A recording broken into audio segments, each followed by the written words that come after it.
जी देखिए हमारे गार्जियन की तरफ से बहुत बहुत पुरस्कार और मोहब्बत बना रहे।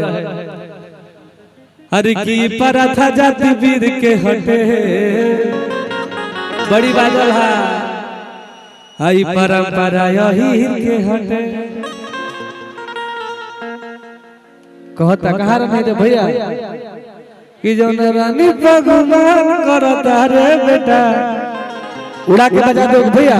अरे तो जो रानी भगवान करता रे बेटा ओ रानी पर छोड़ ले वाले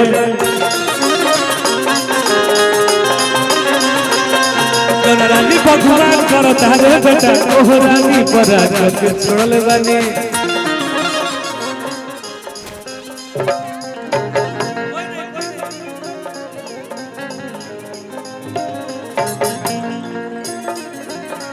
कोई नहीं सब धंधा रे बा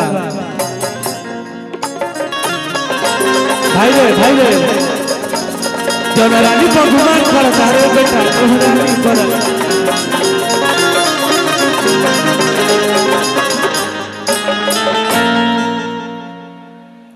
हर की बॉम्बे में लेके मकनिया हर खले बद दुगो नचनिया हर की गिरता अखिया से पनिया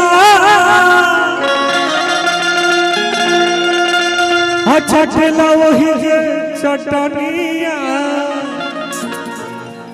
राजा जी अरे तब बॉम्बे में लेकर मकनिया रखल बद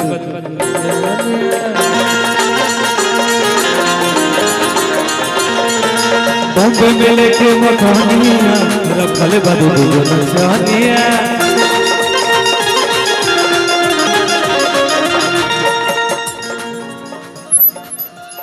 गिरता अखिया से पनिया भैया रे हर की गिरता अखिया से पनिया अच्छा ठेला वही जे चटनिया। हर की गिरता अखिया से पनिया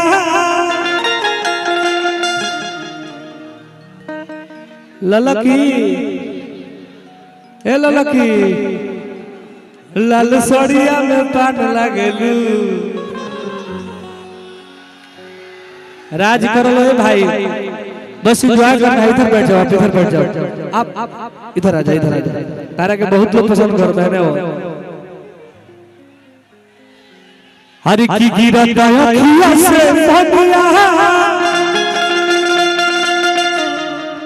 अच्छा ठेला वही जे चटनिया। अरे की गिरता अखिया से पनिया अच्छा ठेला वही जे चटनिया। अरे तो बॉम्बे में लेके मकनिया खले बद नचनिया।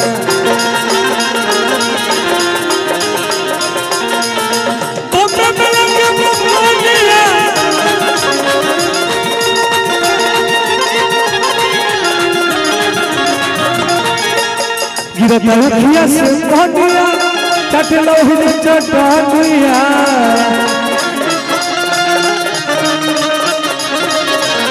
गिरता अखिया से पनिया चटलो ही चटनिया। बॉम्बे में लेके मकनिया रखल बद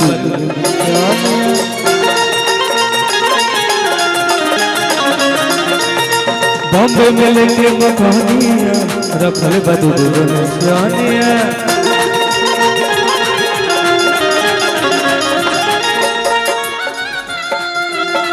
दिल धड़कता केहू के प्यार में केहू के प्यार में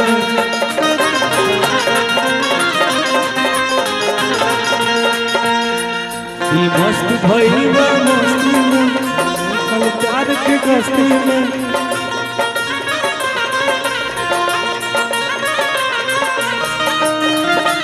हेलो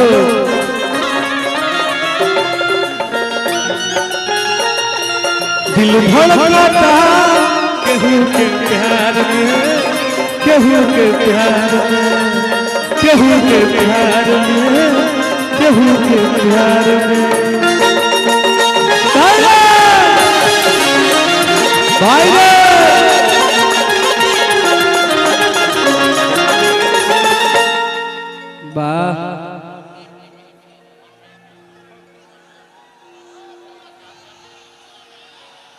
जी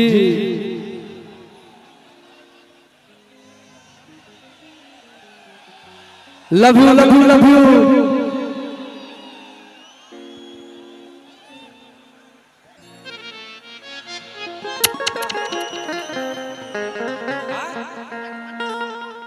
और हम जाम की प्रिया सुहानी जी थोड़ा इधर आइए ना, आपके दीवाने लोग इधर खोज रहे हैं।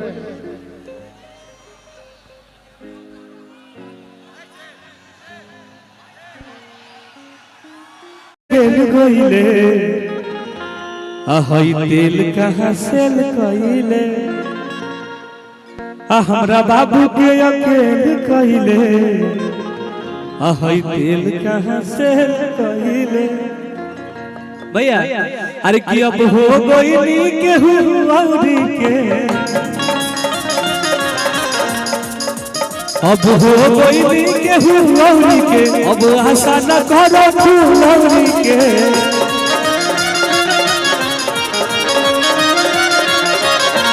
कोई दिल धोखा चढ़ा के धरो खगड़ा में ढकेल गइले। अरे की कोई दिल धोखा चढ़ा के धरो खगड़ा में ढकेल गइले। अरे तो हमरा लाइफ से खेल गइले भाई रे, हमरा एल से खेल गइले। हाय तेल कहाँ से गइले,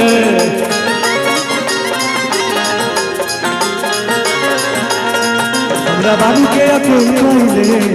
हाय तेल कहाँ से कइले।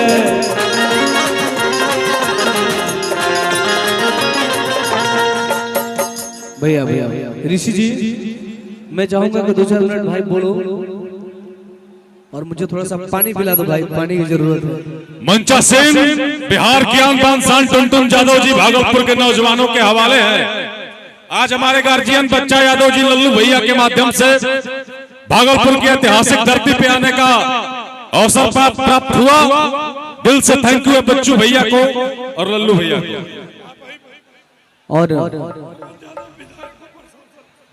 और प्रशासन के लोगों से आग्रह है कि आप हमारे माननीय पवन यादव विधायक जी आ रहे हैं, तो प्लीज आप लोग यहाँ तक पहुँचाइए उनको लाकर। हाँ और हम जाम की भाई थोड़ा सा साउंड से हट जाओ, थोड़ा सा साउंड में डिस्टर्बेंस ना हो। अभी रात भर प्रोग्राम चली और आदरणीय पवन यादव विधायक जी के आप सब जल्दी से जल्दी मंच तक पहुंचाए जाए।